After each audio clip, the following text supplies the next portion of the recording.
Panjenengan percaya ono Gusti Allah? Yang keras, jawabnya keras. Percaya? Kata siapa? Jangan sekali-kali kata kiai.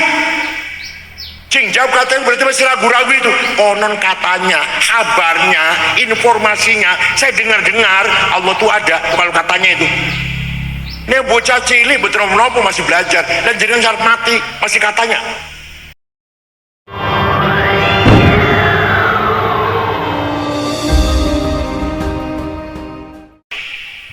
Ibnu Syafi'i itu yang gagas ilmu usul fikih. Abu Hanifah mujtahid pertama. Hasan Basri Sayyidut Tabi'in, bukan orang Arab.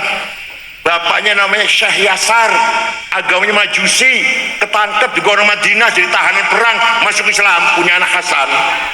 Imam Ma'ruf Al-Karhi tadinya orang Kristen jadi waliullah, punya murid Siraj Sekti, dan Siraj Sekti punya murid Abdul Qasim Muhammad Al-Junaidi Al-Baghdadi, berarti bukan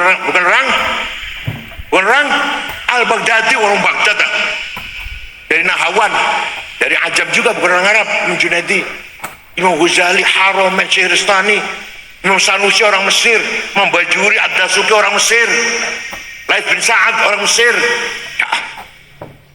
Maka jadi orang Arab jangan sombong. Yang mengembangkan peradaban Islam kebanyakan bukan orang itu. Jadi Islam sebagai agama ilmu pengetahuan waktu itu dibangun oleh para ulama yang kebanyakan bukan orang Arab. Yang kedua, Islam membawa kemajuan, kesejahteraan. Ya. Hadarah namanya, hadarah. Dorongan di Al-Quran agar kita membangun kehidupan di muka bumi ini. Jangan diam, ayo. Walladzi ja'ala lakumul arda dalulan famshu fi manakibiha wa kulu mir rizqi wa ilaihin nusyur. Allah telah menyiapkan bumi ini dengan mudah dikelola, dalul, mudah dikelola, mudah diberdayakan. Ayo, famshu fi manakibiha. Kamu kerja keras, bergerak, makan itu rezeki dari Allah. Wa kulu mir rizqi. Ada lagi ayat yang walaqad katabna fi zaburi min ba'di dzikr annal arda yarithuha ibadiyas salihun. Kekayaan alam ini kusediakan, aku siapkan untuk hamba-hambaku yang soleh. Yang soleh-soleh. Ternyata yang soleh-soleh melarat-melarat. Solikin, Sukardi lah. Dulumanan. Sing sugih prayoga pangestu. Duitnya 1.150 triliun. Nomor loro Budi Hartono sing duwe rokok Jarum, duitnya 150 triliun. Nomor 3 Eka Cipta Sinarmas 700 triliun. Nomor 4 Antoni Salim 600 triliun. Nomor 6 wong Islam, nomor 6 Khairul Tanjung, nomor 6. Nomor 30 Songo wong Islam Haji Rashid. Nomor 40 wong Islam 40 Haji Muhammad Bayu yang punya taksi Bluebird. Saya cari wong Enu Malang betul wonten insyaallah. Angsal izin tambang. Oh, ya, belum selesai. belum. Malah Quran warning Quran. Wal yakhshal ladzina law taraku min khalfihim dzurriyyatan dhi'afan khafu 'alaihim falyattaqullaha wal yaqulu qawlan sadida. Jangan sampai kamu mati meninggalkan anak cucu yang melarat. Artinya kamu harus kaya sehingga bisa mewarisi harta kepada anak cucu. Jangan sampai anak sampean wafat meninggal dunia tingkleler buatan mangan buatan gak ada rumah melarat. Jadi kaya itu wajib, melarat itu dosa. Ayo ngomong, kaya itu melarat dosa sampean. Pinter, bodoh, jelas. Ayat tadabbur, ayat tafakkur, ayat tafakuh, ayat ta'akul, semua mendorong kita agar pinter itu. Afala ta'qilun, afala tafqahun, afala tafakkarun. Mendorong kita agar pinter wajib, bodoh dosa, pinter, bodoh, kaya, melarat.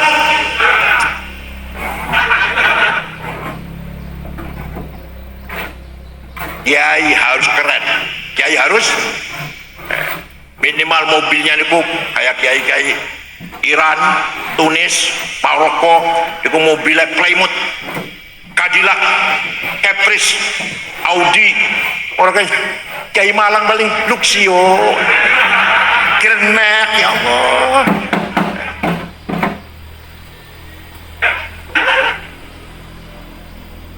Supaya kiai mobilnya lebih apik dari bang bupati. Bupati segen, mobilnya kiai lebih bagus. Paham betul? Sepatunya Hermes, itu loh. Sepatunya bupati paling piro, kita Hermes 20 juta. Kacamatanya Cartier 45 juta. Jasnya Dormil, wall Dormil 13 juta semeter. Bajunya Pierre Cardin, Christian Dior 7 juta. Tasnya apa Gucci 75 juta. Jangan kiai bawa tas ke sana kemari ada tulisannya Musyawarah Majelis Ulama Kabupaten Malang. Ya Allah, tasnya kiai cap Musyawarah Majelis Ulama. Minyak wanginya, minyak wangi ini Jo Malone 3,5 juta, Bulgari 5 juta, Louis Vuitton 7 juta. Itu minyak wangi. Sampean misik ya Allah. Ada. Ayo tunjukkan kita lebih kaya daripada bupati, daripada gubernur. Ayo. Nanti kita mukanya dengak gini, boten dingkluk boten. Mobil, sepatu, jas, kacamata, pulpennya Montblanc 15 juta. Ayo, lebih bagus daripada pejabat. Siap? Kapan?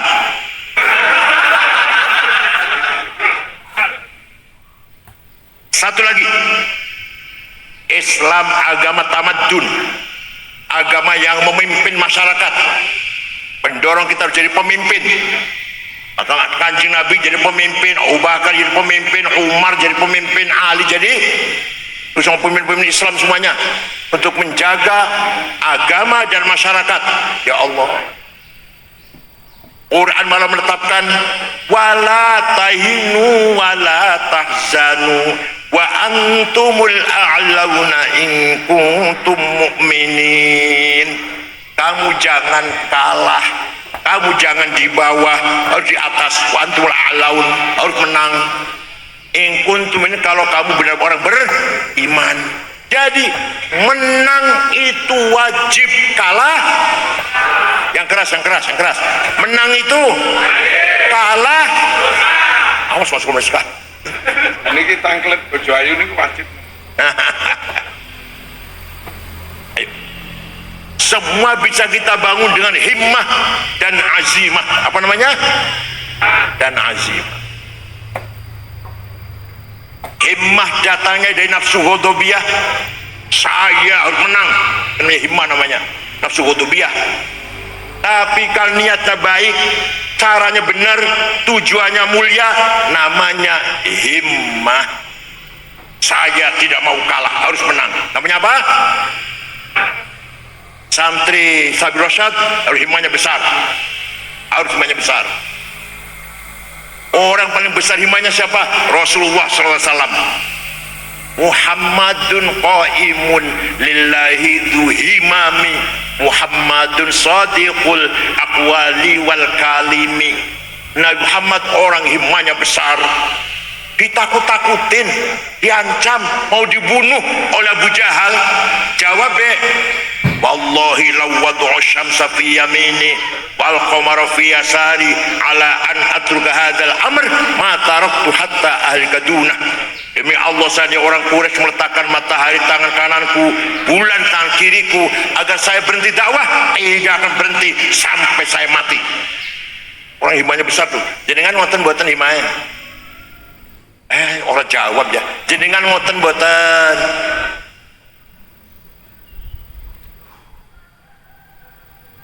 Begitu pula azimah. Ala qadri ahlil azmi ta'til azaimu wa ta'ti ala qadril kiramil makarimu. Kebesaran, kemenangan, kemuliaan harus kita raih dengan azimah. Pak Hasyim Asy'ari bikin NU harus besar enggak NU? Bung Karno Indonesia harus merdeka, lawan Belanda, lawan Jepang, berhasil enggak? Punya apa? Punya duit, punya nuklir, enggak? Punya apa? Himmah dan azimah. Paham betul? Sayyidina Utsman dan sahabat yang kaya raya pernah sedekah gandum diangkut 700 onta. Beliau azimah kuat, kaya dan loman, kaya dan dermawan. Syekh Abdul Qadir Al-Jilani, orang Baghdad, suatu ketika ziarah datang Imam Syafi'i. Abdul Qadir Al-Jilani wali ziarah kubur. SAG orang gelem ziarah kubur, Masya Allah. SAG Syekh Abdul Qadir Al-Jilani itu ziarah kubur, datang kuburannya Imam Syafi'i ke Mesir, berangkat dari Baghdad ke Mesir, ziarah kubur Imam Syafi'i. Sampai di sana melihat masyarakat sekitar kuburan Syafi'i. Di situ ada Imam Ibnu Hajar Asqalani sebelahnya Syafi'i, Abu Zar Al-Ansori yang arah Fathul Wahab, ada Imam Waqi, Ibnu Jarrah, gurunya Syafi'i, gurunya ya, imam yang lain ada kompleks itulah. Dusun Fustat, namanya dusun apa? Fustat. Masyarakat dusun Fustat melarat orang podon omah. Maka Imam Syekh Abdul Qadir Jalani segera membeli tanah 10 hektar diwakafkan untuk penduduk sekitar kuburan Imam Syafi'i.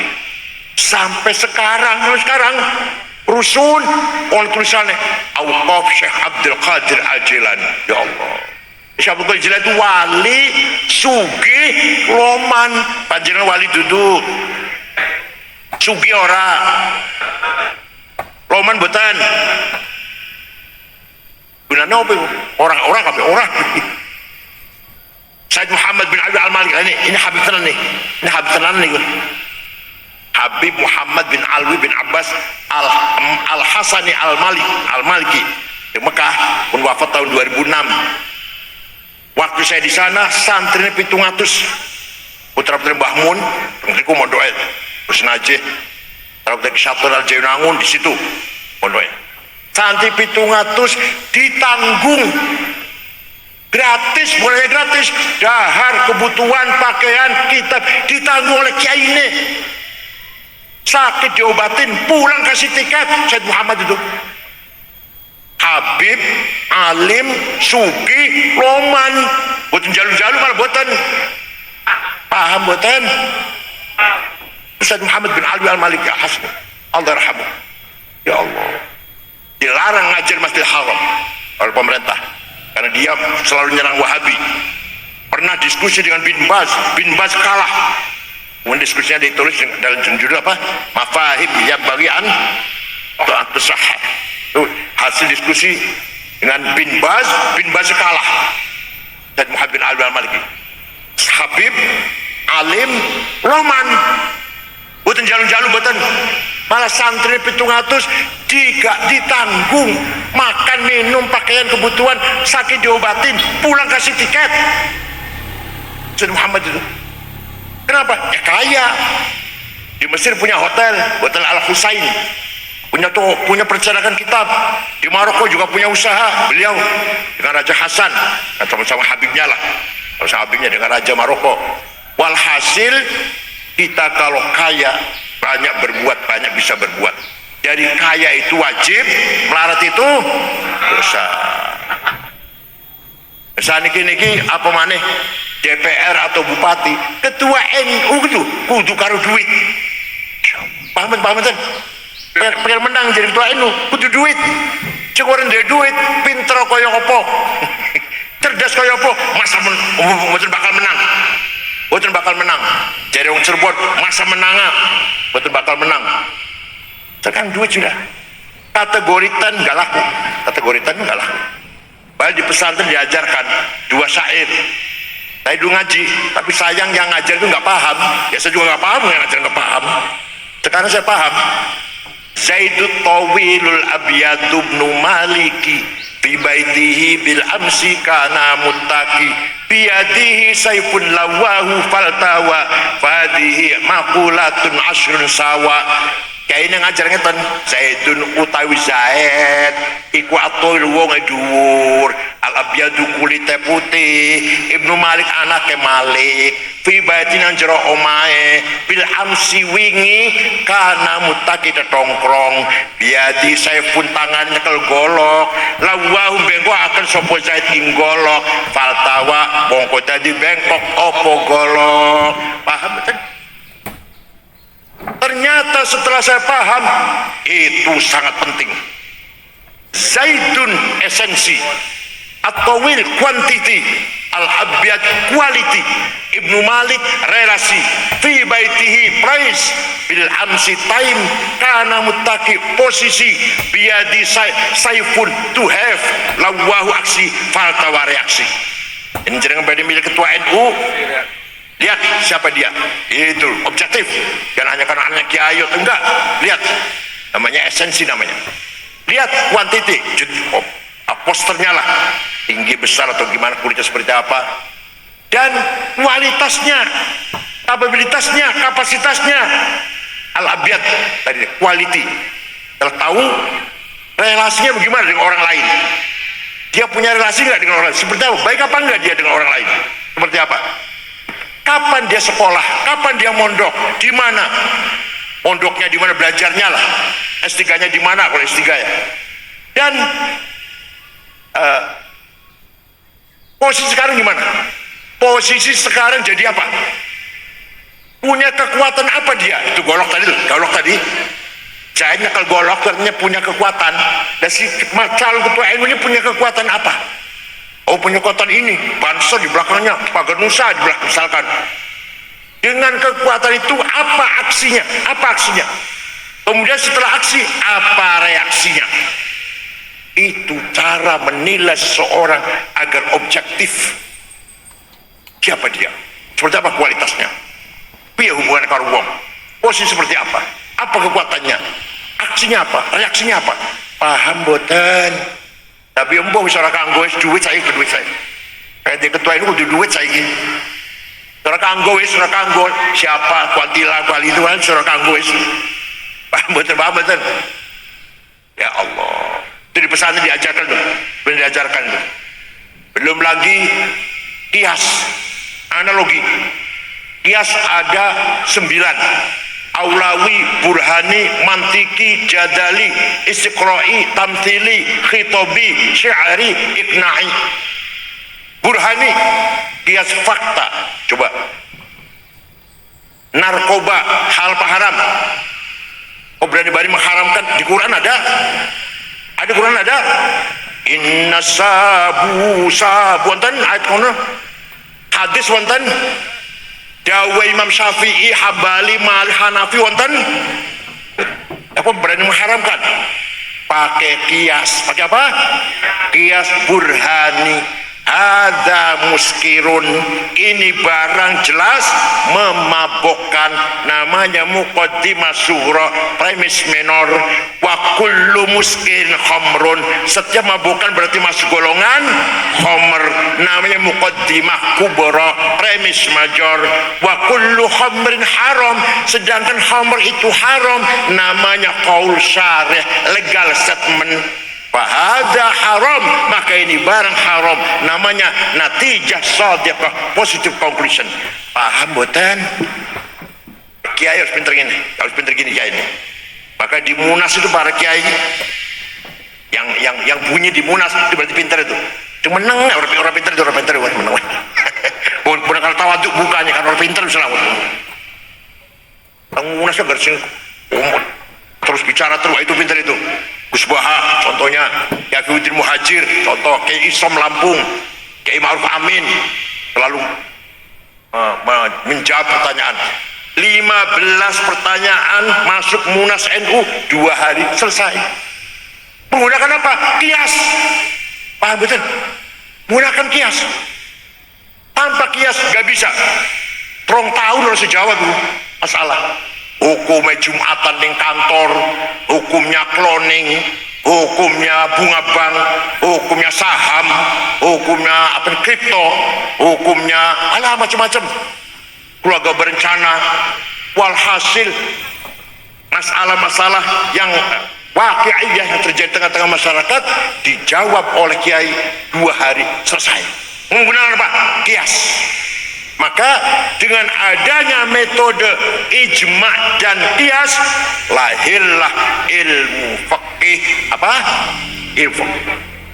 Jadi dasar tafsir itu 1 Quran, 2 hadis, 3 ijma' dan kias. Ijma'ul ulama, kias, 2 ini ada metode akliyah, bayan akli, metode rasional.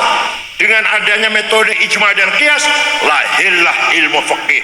Paling kecil Sapinah, rodo dhuwur Fathul Qorib, dhuwur mana Fathul Mu'in, dhuwur mana Fathul Wahab, dhuwur mana Muhadzab kali Imam Syairozi, dhuwur mana Majmu' 24 jilid kali Imam Nawawi, dhuwur mana 40 jilid Al-Mahalli. Itu produk dari ijma' dan kias. Mana yang paling banyak? Yang paling banyak kias, ijma' sedikit. Paham bukan? Maka di pesantren diajarkan metode itu dengan memahami ilmu mantik dan usulul fiqh dengan teologi ilmu kalam kategori 10. Paham boten? Jangan hanya fikihnya, fikih gampang, haram halal makruh sunnah gampang itu sih, baca tok iso. Kira otaknya cair gitu loh, santri itu ya, itu otaknya cair gitu loh, yang mampu menguasai kias, itu metode kias. Itulah Islam mendorong agar kita seperti itu. Tidak boleh kita kalah, gak boleh kita mundur, gak boleh kita bodoh, gak boleh kita melarat. Harus cerdas, kaya, menang. Goblok dosa, melarat, kalah. Paham betul? Awas kalau masih kalah, awas kalau masih kalah. Semuanya itu dalam rangka menjalankan sunnatur Rasul sallallahu alaihi wasallam. Kanjeng Nabi merintah orang agar kerja keras. Sing tani pertanian ayo didorong, yang dagang ayo didorong. Oleh Rasulullah diberi motivasi, yang dagang ayo rajin, yang bertani ayo bertani yang rajin, yang kerja ayo kerja. Pernah Kanjeng Nabi nyekel tangan sahabat, tangannya kasar karena apa, kapalnya namanya. Nah, Kanjeng Nabi ngangkat tangan sahabat, ini tangan lebih mulia daripada tangannya orang mati syahid, karena ini membuktikan orang ini kerja keras untuk memberi nafkah anak istrinya dengan tangannya. Ya Allah, Kanjeng Nabi ngalem mau kerja keras, tangannya kapalan, luar biasa. Itu semua Kanjeng Nabi, dan tidak mau kalah, selalu menang. Selalu perang Badar menang, perang Uhud kalah, Ahzab menang, Fatu Makkah yang menang, perang Mu'tah menang. Cuma Nabi perangnya menang, hanya sekali aja perang Uhud kalah. Dan jenengan kalah terus ya Allah. 71 kalah, 77 kalah, 82 kalah, 87 kalah, 9 kemarin kalau menang kalah terus, dosa tok isine wis. Hal yang saya hormati, harus kita rebut kemenangan ini. Kita punya sarwatil istimaiyah, kapital sosial. Coba Marzuki santrinya 5.000, setiap 5.000 bocah siji duwe bapak dan ibu pirois. Santri Marzuki sekarang 1.000 duwe ayah duwe ibu, berarti pirois 3.000. Terus nikah dua istri pirois 4.000, dua mertua lanang mertua wadon pinten wis piro ibu 6.000, dua kakak dua adik pirois. Itu kalau kita manage dengan baik, kekayaan yang luar biasa, namanya social capital, yang orang lain gak punya itu, ormas lain gak punya, hanya kita di NU yang punya itu. Saya setuju, kaya raya kita ini. Sayang kita gagal atau belum bisa memanage kekayaan itu. Kedua, at-tarawatul hadari wa thaqafiyah, kekayaan culture capital. Coba jenengan tahlil, saumama tahlil imam ngene, mimpin tahlil ngene, mari kita baca Al-Fatihah bersama-sama. Pahalanya semoga dihadiahkan untuk Rasulullah SAW, para sahabatnya, para keluarganya, dan para wali, para tabi'in, para ulama, dan ayah-ayah kita, orang tua kita, para muslimat. Marem mboten. Boten pengen jenengan iku sing marem ila hadratin Nabi Mustafa Rasulullah sallallahu alaihi wasallam wa la ashabil kiram wa tabi'in ihsan wa ja'ala illa min masyar ardil magharibiha barriha wa bahriha jibal wa pada men gak ngerti apa bari wa bahriha itu. Marem yang ngono marem. Ada fathah pada bahasa Arab. Ila ja'ala illa min barriha wa bahriha jibal wa jatiha yamin wa shimaliha وجعل معلم في الدين والمساعدين في الدين من الصوفيين والقراء والحفاظ والصلح المفقات والجميع شيخنا ومشايخنا وأبائنا وابن أجدادنا marmi harus dipelihara. Itu capital culture. Capital? Kita punya capital culture, kitab kuning harus dipelihara. Kita punya simbolik capital apa? Kayak kopiah. Sholat pakai kopiah itu simbol kita. Walaupun belum tentu kopiah itu menjadi khusyuk, enggak tentu kan. Soporo sing orang pakai kopiah lebih khusyuk, soporo malah. Yang kopiah malah duit malah.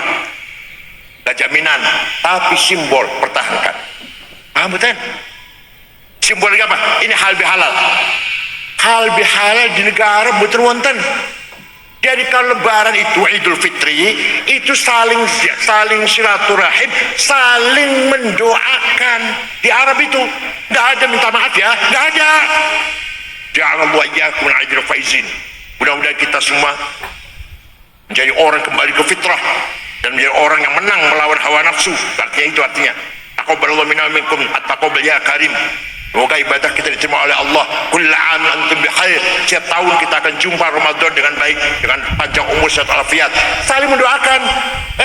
Di kita maknanya, mohon maaf ya, sama-sama. Dikira min aidil maknanya mohon maaf dikira. Dikira min aidil maknanya mohon maaf lahir batin. Dijawab al faizin sama-sama gitu. Itu menjadi halal bihalal kekayaan budaya Islam Nusantara. Percaya betul. Di Arab nggak ada saya. Percaya mohon lah. Saya di Arab 17 tahun aku yang Arab 17 tahun setengah. S1 sampai S3 13 tahun. Jadi kalau salaman Idul Fitri buat mohon maaf ya sama-sama nggak ada. Halal bihalal adalah tipologi ciri khas Islam Nusantara. Belum lagi beduk, belum lagi kunut, belum lagi apa lagi puji-pujian. Semua itu merupakan simbol kita Islam Nusantara. Paham boten? Dikatakan bid'ah nggak apa-apa, orang paham. Itu simbol kekayaan kita. Ada fatah dengan bahasa Arab. Terus kekayaan kita itu. Jadi kan betul ma'arif kalau saya baca fatihah dengan bahasa Indonesia. Betul ma'arif kan? Mari kita baca fatihah. Pahalanya pada Rasulullah. Betul ma'arif kan? Dari Bismillah, Allah, khusyuk tenang. Halal bihalal merupakan tipologi Islam Nusantara. Walhasil Islam tidak hanya akidah dan syariah, akidah juga penting. Akidah penting. Itsbatu wujudillah ay iqamatu hijajin diniyatin naqliyatan au aqliyah itsbatu wujudis sani. Kita harus menjadi keyakinan adanya Allah. Sekarang saya tanya, panjenengan percaya ono Gusti Allah? Yang keras, jawabnya keras. Percaya? Kata siapa? Jangan sekali-kali kata kiai. Cing jawab katanya berarti masih ragu-ragu itu. Konon katanya, kabarnya, informasinya, saya dengar-dengar Allah tuh ada. Kalau katanya itu, ini bocah cilik betul-betul masih belajar dan jadi syarat mati masih katanya. Kata saya, Allah ada enggak? Kata siapa? Kata saya. Itu loh. Garam asin, kata siapa? Gula manis, kata siapa? Turu karo bojo enak rasanya, kata siapa? Tenang, saya itu betul-betul guyon. Itu tajribah namanya. Bukan, masa turu karo bojo enak katanya lu ya, masa katanya? Kata saya. Malaikat wonten? Malaikat ada apa enggak? Kata siapa? Quran wahyu apa bukan? Kata siapa? Para nabi, para rasul ada. Kata siapa? Itu. Nanti ada hidup di akhirat, surga neraka, pahala siksa, percaya? Kata siapa? Qada qadar, takdir Allah mengatur semua alam semesta ini. Kata siapa? Baru iman namanya, baru akidah namanya. Kalau masih katanya belum akidah, belum. Konon katanya, kabarnya, saya dengar-dengar Allah itu ada. Kok dengar-dengar? Konon katanya dengar-dengar, ya garam itu asin, gula itu manis. Katanya, ayo katanya bagus. Kata saya,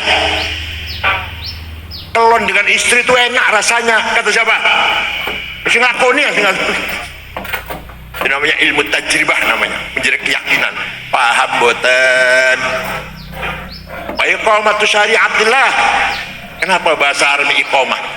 Iqamus sholah, mendirikan sholat, bukan amalus sholah, mengamalkan sholat. Oh betul. Kenapa ya? Kenapa iqamus sholah? Bukan amalus sholah, mengamalkan sholat. Oh, berarti agar masyarakat Malang, sebuah masyarakat yang mendirikan sholat, membangun sholat. Jadi sholat terbangun di tengah-tengah masyarakat Malang. Bapaknya sholat, istri sholat, anak sholat, menantu sholat, paman sholat, uaknya sholat, ponakan sholat, tetangga sholat, RT, RW, lurah sholat, camat sholat, bupati, sekda sholat. Baru namanya iqamus sholat. Paham? Panjenengan sholat tapi bupati buatan sholat, belum iqamus sholat. Ini baru amalus sholat. Panjenengan sholat tapi RW, RT, Kapolsek dan Ramil nggak sholat, camat, belum iqamus sholat. Paham betul?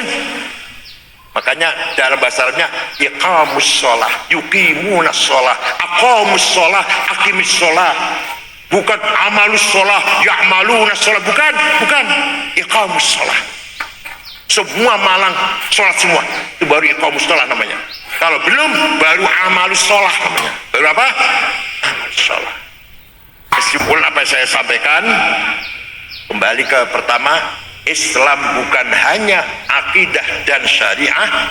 Islam agama di samping selain adalah dan akidah syariah, agama ilmu pengetahuan, kemajuan, agama peradaban, budaya, dan agama kemanusiaan. Itu puncaknya itu. Agama apa?